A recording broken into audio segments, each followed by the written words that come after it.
One India house நேயர்கள் அனைவருக்கும் மற்றோட வணக்கம். ப்ரீகேஎல் 2024 சூப்பராக போய்கிட்டு இருக்குது. முக்கியமாக வந்து இந்த ரேஸ் ஃபார் பிளே ஆஃப்ஸ் அப்படின்னு தான் சொல்லணும். அந்த டேர்ம்ஸ் கரெக்டாக இருக்கும். இந்த ரேஸ் ஃபார் பிளே ஆஃப்ஸ் வந்து ஸ்டார்ட் ஆயிடுச்சு. ஸோ வெற்றிகரமாக அதுவுமே போய்கிட்டு இருக்குது. சமீபத்தில் எல்லா டீமுமே வந்து ஒரு விதமான ரிவெஞ்ச் எடுத்தாங்க. ஒரு சிலர் வந்து பார்த்தீங்கன்னா ஒரு க்ளோஸ் மேட்சாக போய் அதை வந்து கோட்டை விட்டாங்க. ஒரு சில இடத்த வந்து டை பண்ணாங்க. மேக்ஸிமம் வந்து மேட்ச் டை ஆனது வந்து எனக்கு தெரிஞ்சு டபாங் டெல்லி தான் நினைக்கிறேன். அவங்க தான் நம்பர் 1ல இருப்பாங்கன்னு நினைக்கிறேன், நாட் ராங். ஸோ அப்படிலாம் இருக்கும்போது எல்லாருமே ஒரு வகையில் வந்து இன்ஜுரி ஆனாலும் அவங்களுக்கு பேக்கப் இருந்தும் டீம் பயங்கரமாக பெர்ஃபார்ம் பண்ணுறாங்க. ஆனால் இங்கே டீம் தரமாக இருந்தும் இன்ஜுரியால் தத்தளிச்சுக்கிட்டு இருக்குது.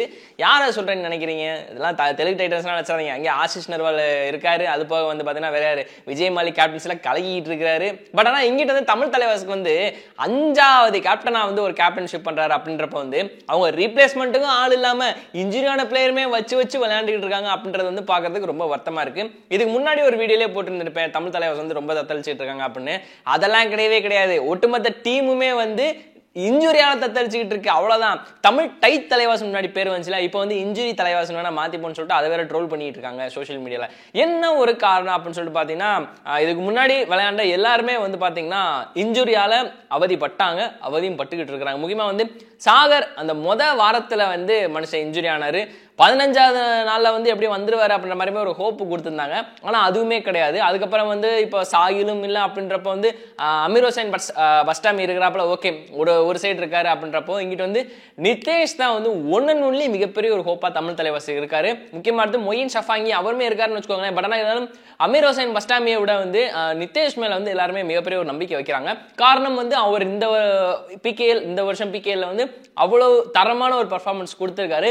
முக்கியமா வந்து ஹிமான்ஷு அவருமே வந்து ஒரு ரைடர் தான். பட் ஆனால் வந்து அவருமே வந்து ஒரு எப்படி சொல்றது, இதுக்கு முன்னாடி வீடியோ லைட்டா அவர் கலாச்சிருப்பேன், ஒரு 5th டிஃபெண்டர் 3rd ரைடரா வந்து பார்க்கப்படுது அப்படின்ற மாதிரி. அவர் வந்து ஒரு டிஃபெண்டருங்க, அதுக்கப்புறம் தாங்க அவர் ரைடரு அப்படின்ற மாதிரி வந்து எல்லாருமே அதுவுமே கலாச்சிக்கிட்டு இருந்தாங்க. ஸோ சேர்லன் அண்ணா வந்து பார்த்தீங்கன்னா அவர் போட்ட பிளான் எல்லாமே கரெக்டாக போயிட்டு இருந்தது. ஆனால் அவுட் ஆஃப் பாக்ஸாக வந்து பார்த்தீங்கன்னா இன்ஜுரி அப்படின்ற ஒரு இடத்துல வந்து மிகப்பெரிய ஒரு டிஸ்டர்பன்ஸ் ஆகி தமிழ் தலைவாஸ் டீமே வந்து இப்போ ஒரு விதமாக கொலாப்ஸ் ஆகி தான் நிற்கிறாங்க. இப்போ அவங்களுக்கு பிளே ஆஃப்க்கு வாய்ப்பு இருக்கா இல்லையா அப்படின்ற ஒரு விஷயத்தான் வந்து எல்லாருமே பார்க்க போகிறோம். இப்போ இவ்வளோ பெரிய இன்ட்ரோ கொடுத்தது காரணமே அதான், வேற ஒன்றும் கிடையாது. இப்போதைக்கு தமிழ் தலைவாஸ் 9வது இடத்துல இருக்காங்க. ஆக்சுவலாக வந்து நான் ஒரு சின்ன ஓவர்வியூ கொடுக்குறேன். தமிழ் தலைவாஸ், சென்னை என்எஃப்சி, அதுக்கப்புறம் வந்து தமிழ்நாடு ஸ்மார்ட்ல வந்து வெளியே போயிடுச்சு, அதை தூக்கிறோம். இந்தியா டீம் இவங்க 3 பேருமே வந்து அடுத்து இப்போ இந்தியா டீம் வந்து டாப் 2 வேர்ல்டு டெஸ்ட் சாம்பியன்ஷிப்ல பிடிக்கிறதுக்கு ஆசைப்பட்டு இருக்காங்க. சென்னை என்எஃப்சி வந்து டாப் 6க்கு போகணும்னு ஆசைப்பட்டு இருக்காங்க, அதாவது குவாலிஃபை. அடுத்து தமிழ் தலைவாசுமே அதே தான், ஒரு டாப் 6. ஸோ அப்படின்லாம் இருக்கிறப்போ சொல்லி வச்சா மாதிரியே இருக்குதுல்ல எல்லாருக்கும் ஒரே மாதிரி. ஸோ அதை ஒன்றும் பண்ண முடியாது. ஓகே, இந்த இடத்துல வந்து ஒரு 3 சான்ஸ் தான். என்ன அப்படின்னா, தமிழ் தலைவாஸ் அடுத்தடுத்து வரப்போற மேட்சுகள் எல்லாமே வந்து கிட்டத்தட்ட 22 மேட்சா இப்போ 16 மேட்ச் ஆண்டுருக்காங்க. அடுத்து வரப்போற 6ல் 5 மேட்ச் ரொம்ப கம்பல்சரியா ஜெயிக்கணும். முக்கியமா வந்து அந்த மார்ஜின், அந்த க்ளோசஸ்ட் ஆஃப் மார்ஜின் அந்த கணக்கே கிடையாது. க்ளோசஸ்ட் ஆஃப் மார்ஜின் ஒரு பேரஸ்ட் ஆஃப் மார்ஜின் கொஞ்சம் ஒரு 4, 5, 6, 7 அந்த புள்ளி வித்தியாசத்துல வந்து ஜெயிச்சாங்கன்னா அவங்களோட பாயிண்ட்ஸ் டிஃபரன்ஸுமே கூடும் அண்ட் அவங்களோட பொசிஷனுமே மாறிக்கிட்டே இருக்கும் அப்படின்ற ஒரு விஷயம் இருக்கு. அண்ட் அது மட்டும் இல்லாம புனேரி பல்டன், தெலுங்கு டைட்டன் இவங்க 2 பேருமே முக்கியமா நம்ம வந்து ஜெய்ப்பூர் பிங்க் பேந்தர்ஸையும் எடுத்துப்போம்.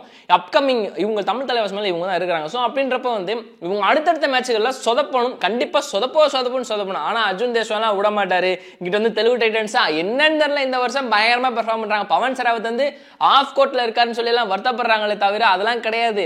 எல்லாருமே நீங்க ஆஃப் கோர்ட்ல இருங்க, இங்க டீம் நல்லா போயிட்டு இருக்குது அப்படின்ற மாதிரி தான் நினைச்சிட்டு இருக்காங்க. புனேரி பல்டனுக்கு சொல்ல தேவையில்லைங்க, ஆல்ரெடி டீம் நல்லா தான் போய்கிட்டு இருக்கு. பட் என்ன அங்கங்க கொஞ்சம் நிலை தடுமாறுறாங்க, அவ்வளவுதான். வேற சொல்ல வேண்டியது அவ்வளவுதான், வேற ஒண்ணுமே கிடையாது.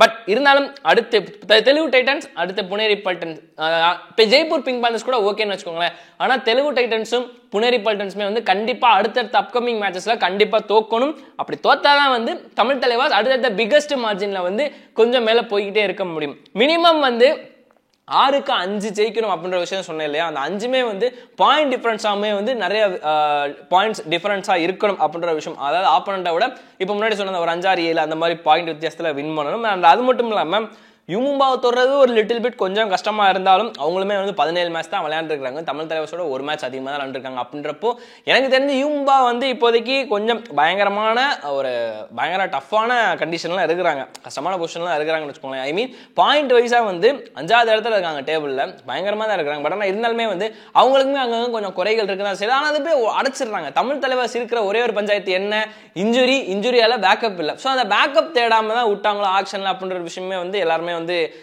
இப்போ ஃபீல் பண்ணிட்டு இருக்கிறாங்க. அப்பவே வந்து சச்சின் எடுத்துட்டாங்க, நரேந்தர் இருக்கார், அவ்வளோதான் இந்த தமிழ் தலைவர்ஸ் பிளே ஆப்ஸ் அப்படின்ற மாதிரிலாம் நினச்சிக்கிட்டு இருந்தோம். பட் ஆனால் அது எல்லாத்தையுமே தாண்டி இந்த ஒரு நரேந்தரும் இல்லை, சச்சினும் இல்லை, சாகிலும் இல்லை, சாகரும் இல்லை, உங்களோட பிரைம் 4 இல்லையடா அப்படின்ற மாதிரி ஆச்சு. பட் ஆனால் இருந்தாலும் தமிழ் தலைவர்ஸ் எப்படியும் வந்து சேர்லன் நாம வந்து ஒரு ஹோப் வச்சிருப்பாங்க. எனக்கு தெரிஞ்ச மனுஷன் கண்டிப்பாக தான் பண்ணுவார். பட் ஆனால் இப்போதைக்கு இருக்கிற கேப்டன் வந்து 5வது முறையாக வந்து தமிழ் தலைவர்ஸ்க்கு இந்த ஒரு சீசனில் கேப்டன் பண்ணுறாப்ல. ஸோ அவருமே வந்து நல்லா தான் பண்ணிட்டு இருக்காரு. மொயின் ஷஃபாங்கி வந்து ஒரு பிரைமரி ரைடராக லீட் பண்ணிட்டு இருக்காரு. அண்ட் கூடயுமே வந்து ஒரு சின்ன சப்போர்ட் இருக்குது, ஆஷிஷ் இருக்காப்ல. அது போக இன்னும் 2-3 இதர ரைடர்களுமே இருக்கிறாங்க. சந்திரன் ரஜிந்திரன் வந்து தயவு செஞ்சு உள்ள கொண்டு வந்துடாதீங்க, அவர் வந்து ஸ்லோவாக இருக்கிறாரு. அதுதான் வந்து ஒரு மிகப்பெரிய ஒரு மைனஸாக இருக்குதுன்னு தான் வந்து நான் சொல்ல வரேன். அவர் தரமான பிளேயர் தான், நான் ஒத்துக்கிறேன் 100%. பட் ஆனால் இருந்தாலும் சந்திரன் ரஞ்சிதன் வந்து இந்த சீசனுக்கு வந்து அந்த அளவுக்கு அவரோட ஸ்டாண்டர்ட் இல்லைன்னு தான் சொல்லணும். மற்றபடி வேற ஒன்றும் இல்லைங்க. தமிழ் தலைவர்ஸ் வந்து குவாலிஃபை ஆவாங்களா ஆக மாட்டாங்களா அப்படின்ற தரமாக கீழே கமெண்ட் பண்ணுங்க. வேற எப்படி இருந்தாலும் உங்களை சந்திக்கிறேன். நன்றி, வணக்கம்.